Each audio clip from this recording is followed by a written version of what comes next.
Hi అండి, అందరికీ నమస్కారం అండి. ఫ్రెండ్స్, మనకి ఇప్పుడిప్పుడే మరొక ముఖ్యమైన అప్డేట్ అయితే రావడం జరిగిందండి రైతులకు సంబంధించి. ఇక్కడైతే మనకు వచ్చిన అప్డేట్ ప్రకారంగా రైతులకు అదిరిపోయే గుడ్ న్యూస్. ఇక పీఎం కిసాన్ అలాగే అన్నదాత సుఖీభవ 2 పథకాలు ఒకేసారి విడుదల అంటూ అప్డేట్ అయితే వచ్చిందండి. అయితే ఇందుకు సంబంధించిన పూర్తి వివరాలు అయితే మన వీడియోలో తెలుసుకుందామండి. వీడియో మాత్రం ఎక్కడ స్కిప్ చేయకుండా చూడండి ఫ్రెండ్స్, అప్పుడే మనకి పూర్తి సమాచారం అయితే తెలుస్తుంది. ఇక ముఖ్యంగా లైక్ చేయండి ఫ్రెండ్స్. లైక్ చేయడం వల్ల మనకు తెలిసిన ఇన్ఫర్మేషన్ ఇంకొంతమందికి అయితే తెలిసే అవకాశం ఉంటుంది. లైక్ చేసి మన ఛానల్ని సబ్స్క్రైబ్ అయితే చేసి ఫాలో చేయండి ఫ్రెండ్స్. లేట్ చేయకుండా వివరాల్లోకి వెళ్ళిపోదాము. ఇక ఏపీ ప్రభుత్వం మరో ప్రధాన పథకం అమలుకు సిద్ధమైంది.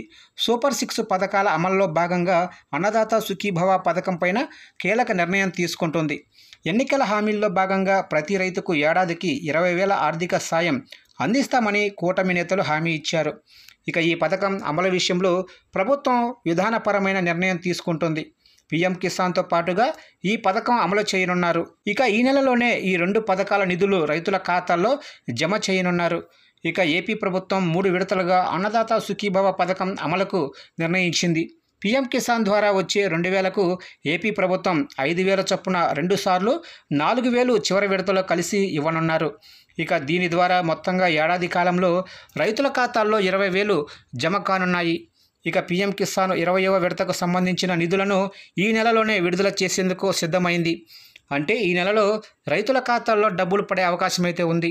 ఇక 19వ విడత ఈ ఏడాది ఫిబ్రవరిలో విడుదలయ్యాయి. ఇక నుంచి ఏపీ ప్రభుత్వం పీఎం కిసాన్తో కలిపి తొలి విడతగా ఏప్రిల్, జూలై, 2వ విడతగా ఆగస్టు, నవంబర్, అలాగనే 3వ విడతగా డిసెంబర్, మార్చిలో చెల్లింపులు చేయనున్నారు. ఇక జూన్లో విడుదలయ్యే పీఎం కిసాన్ 20వ విడత నిధులు అకౌంట్లో పడాలంటే ఈ 3 పనులు ఖచ్చితంగా చేయాల్సి ఉంటుంది. ఇక మొదటిగా వచ్చేసి ఈకేవైసీ తప్పనిసరిగా పూర్తి చేయాలి. అదేవిధంగా బ్యాంక్ అకౌంట్ను ఆధార్తో అనుసంధానించాలి. ఇక మూడవది భూమి రికార్డుల వివరాలను ధృవీకరించాలి. ఇక మొదట పీఎం కిసాన్ సమ్మాన్ నిధి యోజన అధికారిక వెబ్సైట్లోకి వెళ్ళి ఈకేవైసీ ఆప్షన్పై క్లిక్ చేయండి. మీ ఆధార్ నెంబర్ను ఎంటర్ చేస్తే మీ రిజిస్టర్డ్ మొబైల్ నెంబర్కు ఓటీపీ వస్తుంది. దానిని సబ్మిట్ చేయండి. సమీపంలోనే కామన్ సర్వీస్ సెంటర్ సిఎస్సి సెంటర్కి వెళ్ళి బయోమెట్రిక్ ద్వారా ఈకేవైసీ చేయించుకోవచ్చు. అయితే దీన్ని 2025 మే 31 నాటికి పూర్తి చేసి ఉండాలని పీఎం కిసాన్ అధికారిక విభాగం వెల్లడించింది.